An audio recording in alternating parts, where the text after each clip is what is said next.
আসসালামু আলাইকুম, স্বাগতম জানাচ্ছি বিবিসি নিউজ আন্তর্জাতিক সংবাদে। শুরুতেই সংবাদ শিরোনাম, এরপর বিস্তারিত। যুক্তরাষ্ট্রের সাথে কূটনৈতিক সম্পর্ক পুনঃস্থাপনের আলোচনা শুরু ভেনেজুয়েলার। কলম্বিয়ায় যুক্তরাষ্ট্রের সামরিক পদক্ষেপের হুমকি রয়েছে। চীন রাশিয়ার দখল ঠেকাতে গ্রিনল্যান্ডের মালিকানা চান ট্রাম্প। যুক্তরাষ্ট্রের মিনিয়াপোলিসে অভিবাসন বিরোধী অভিযান জোরদার। দর্শক, এতক্ষণ শুনছিলেন সংবাদ শিরোনাম। এখন বিস্তারিত। আপনি যদি ইসরায়েলের ধ্বংস চান এবং মুসলিমদের পাশে থাকেন, তাহলে ভিডিওতে লাইক করে চ্যানেলটি অবশ্যই সাবস্ক্রাইব করে দিবেন এবং আপনার মূল্যবান মতামত অবশ্যই কমেন্টে লিখে জানিয়ে দিবেন। এখন বিস্তারিত। যুক্তরাষ্ট্রের সাথে কূটনৈতিক সম্পর্ক পুনঃস্থাপনের আলোচনা শুরু ভেনেজুয়েলার। মার্কিন যুক্তরাষ্ট্রের সাথে কূটনৈতিক সম্পর্ক পুনঃস্থাপনের জন্য আলোচনা শুরু করেছে ভেনেজুয়েলা। দেশটি গতকাল শুক্রবার এ তথ্য জানিয়েছে। যুক্তরাষ্ট্রের বাহিনী নিকোলাস মাদুরোকে আটক এবং দেশটির প্রেসিডেন্ট পদ থেকে ক্ষমতাচ্যুত করার কয়েকদিন পর এ আলোচনা শুরু হয়। বামপন্থী নেতার আটক এবং মার্কিন প্রেসিডেন্ট ডোনাল্ড ট্রাম্পের দক্ষিণ আমেরিকার দেশটির দায়িত্বে থাকার দাবির পর এটি সহযোগিতার সর্বশেষ লক্ষণ। কর্মকর্তারা জানান, দেশটির দূতাবাস পুনরায় খোলার বিষয়ে আলোচনা করতে যুক্তরাষ্ট্রের কূটনৈতিকরা কারাকাসে অবস্থান করছেন। এদিকে ওয়াশিংটনে যুক্তরাষ্ট্রের প্রেসিডেন্ট ডোনাল্ড ট্রাম্প ভেনেজুয়েলার বিশাল অপরিশোধিত তেল মজুতে প্রবেশের পরিকল্পনা নিয়ে তেল কোম্পানিগুলোর সাথে বৈঠক করেছেন। ভেনেজুয়েলার পররাষ্ট্রমন্ত্রী ইভান গিল এক বিবৃতিতে বলেন, অন্তর্বর্তী প্রেসিডেন্ট ডেলসি রদ্রিগেজের সরকার যুক্তরাষ্ট্রের সরকারের সাথে একটি প্রাথমিক কূটনৈতিক প্রক্রিয়া শুরু করার সিদ্ধান্ত নিয়েছে, যার লক্ষ্য উভয় দেশে কূটনৈতিক মিশন পুনঃপ্রতিষ্ঠা করা। নাম প্রকাশ না করার শর্তে এক মার্কিন কর্মকর্তা বলেন, প্রতিবেশী কলম্বিয়ায় নিযুক্ত শীর্ষ মার্কিন কূটনৈতিক জন ম্যাকনামারা এবং অন্যান্য কর্মকর্তারা পর্যায়ক্রমে কার্যক্রম পুনরায় শুরু করার সম্ভাবনা যাচাই করতে একটি প্রাথমিক মূল্যায়ন পরিচালনার জন্য কারাকাসে গিয়েছেন। ভেনেজুয়েলা জানিয়েছে, এই বিষয়ে পদক্ষেপ নেয়ার জন্য তারা ওয়াশিংটনে একটি প্রতিনিধি দল পাঠাবে। এক বিবৃতিতে রদ্রিগেজ যুক্তরাষ্ট্রের চালানো গুরুতর, অপরাধমূলক এবং অবৈধ আক্রমণের নিন্দা জানিয়েছেন এবং অঙ্গীকার করেন, ভেনেজুয়েলা কূটনৈতিক পথেই এই আগ্রাসনের মোকাবেলা চালিয়ে যাবে। কলম্বিয়ায় যুক্তরাষ্ট্রের সামরিক পদক্ষেপের হুমকি রয়েছে। কলম্বিয়ার প্রেসিডেন্ট গুস্তাভো পেত্রো বলেছেন, তিনি বিশ্বাস করেন এখন যুক্তরাষ্ট্রের পক্ষ থেকে কলম্বিয়ার বিরুদ্ধে সামরিক পদক্ষেপের একটি বাস্তব হুমকি রয়েছে। পেত্রো বলেন, যুক্তরাষ্ট্র অন্যান্য দেশকে তাদের সাম্রাজ্যের অংশ হিসেবে দেখছে। এর আগে ট্রাম্প সামরিক পদক্ষেপের হুমকি দিয়েছিলেন কলম্বিয়াকে। কলম্বিয়ার প্রেসিডেন্ট বলেন, যুক্তরাষ্ট্র বিশ্বকে শাসন করা থেকে বিশ্ব থেকে বিচ্ছিন্ন হয়ে যাওয়ার ঝুঁকিতে রয়েছে।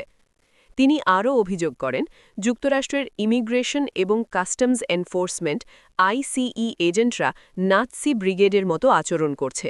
অপরাধ এবং অবৈধভাবে যুক্তরাষ্ট্রে প্রবেশ করা অভিবাসীদের বিরুদ্ধে কঠোর ব্যবস্থা নেয়ার অংশ হিসেবে ট্রাম্প আইসিই এর কার্যক্রম উল্লেখযোগ্যভাবে বাড়িয়েছেন। বিবিসি এ বিষয়ে মন্তব্যের জন্য হোয়াইট হাউসের সাথে যোগাযোগ করেছে। ভেনেজুয়েলায় যুক্তরাষ্ট্রের হামলা এবং নিকোলাস মাদুরোকে আটক করার পর প্রেসিডেন্ট ডোনাল্ড ট্রাম্প বলেন, কলম্বিয়াকে লক্ষ্য করে একটি সামরিক অভিযানের বিষয়টি ভালো শোনাচ্ছে। ট্রাম্প একাধিকবার পেত্রোকে সাবধান থাকতে বলেছেন, যা পেট্রো কঠোরভাবে নিন্দা করেছেন। বুধবার সন্ধ্যায় ট্রাম্প এবং পেট্রোর মধ্যে ফোনালাপ হয়। এরপর ট্রাম্প বলেন, তিনি শিগগিরই হোয়াইট হাউসে কলম্বিয়ার প্রেসিডেন্টের সাথে সাক্ষাৎ করবেন। বুধবার রাতে ট্রুথ সোশ্যাল প্ল্যাটফর্মে ট্রাম্প লিখেছেন, পেত্রোর সাথে তার কথোপকথন ছিল বিরাট সম্মান। কলম্বিয়ার এক কর্মকর্তা তখন বলেন, আলোচনায় উভয় পক্ষের বক্তব্যে 180 ডিগ্রি পরিবর্তন লক্ষ্য করা গেছে। চীন রাশিয়ার দখল ঠেকাতে গ্রিনল্যান্ডের মালিকানা চান ট্রাম্প। চীন ও রাশিয়া যাতে দখল করতে না পারে, এজন্যই গ্রিনল্যান্ডের মালিকানা যুক্তরাষ্ট্রের প্রয়োজন বলে মন্তব্য করেছেন মার্কিন প্রেসিডেন্ট ডোনাল্ড ট্রাম্প। শুক্রবার সাংবাদিকদের প্রশ্নের জবাবে ট্রাম্প বলেন, দেশগুলোর মালিকানা থাকতে হবে এবং আপনি মালিকানা রক্ষা করবেন, আপনি ইজারা রক্ষা করবেন না। আমাদের গ্রিনল্যান্ড রক্ষা করতে হবে। তিনি যোগ করেন, আমরা এটি সহজ উপায় অথবা কঠিন উপায় যে কোনোভাবেই করব। হোয়াইট হাউস সম্প্রতি জানিয়েছে, প্রশাসন ন্যাটো সদস্য ডেনমার্কের আধা স্বায়ত্তশাসিত অঞ্চলটি কেনার কথা বিবেচনা করছে, তবে অঞ্চলটিকে জোর করে যুক্ত করার বিষয়টিও উড়িয়ে দেয়নি তারা। যদিও এই অঞ্চলটি বিক্রির জন্য নয় বলে আগেই জানিয়েছে ডেনমার্ক ও গ্রিনল্যান্ড। যে কোনো সামরিক পদক্ষেপ ট্রান্স আটলান্টিক প্রতিরক্ষা জোটের সমাপ্তি ঘটাবে বলেও জানিয়ে রেখেছে ডেনমার্ক। সবচেয়ে কম জনবহুল অঞ্চল হওয়া সত্ত্বেও উত্তর আমেরিকা ও আর্কটিকের মধ্যে এমন একটি অংশে গ্রিনল্যান্ডের অবস্থান, যেখান থেকে ক্ষেপণাস্ত্র হামলার পূর্ব সতর্কতামূলক ব্যবস্থা এবং ওই অঞ্চলে চলাচল করা জাহাজ পর্যবেক্ষণের জন্য এটিকে উপযুক্ত স্থানে পরিণত করে। মার্কিন জাতীয় নিরাপত্তার জন্য গ্রিনল্যান্ড অত্যন্ত গুরুত্বপূর্ণ বলে একাধিকবার মন্তব্য করেছেন মার্কিন প্রেসিডেন্ট। দ্বীপটির সর্বত্র রাশিয়ান এবং চীনা জাহাজ দ্বারা আবৃত বলেও দাবি করেছেন তিনি, যদিও এই দাবির পক্ষে কোনো প্রমাণ দেননি ডোনাল্ড ট্রাম্প।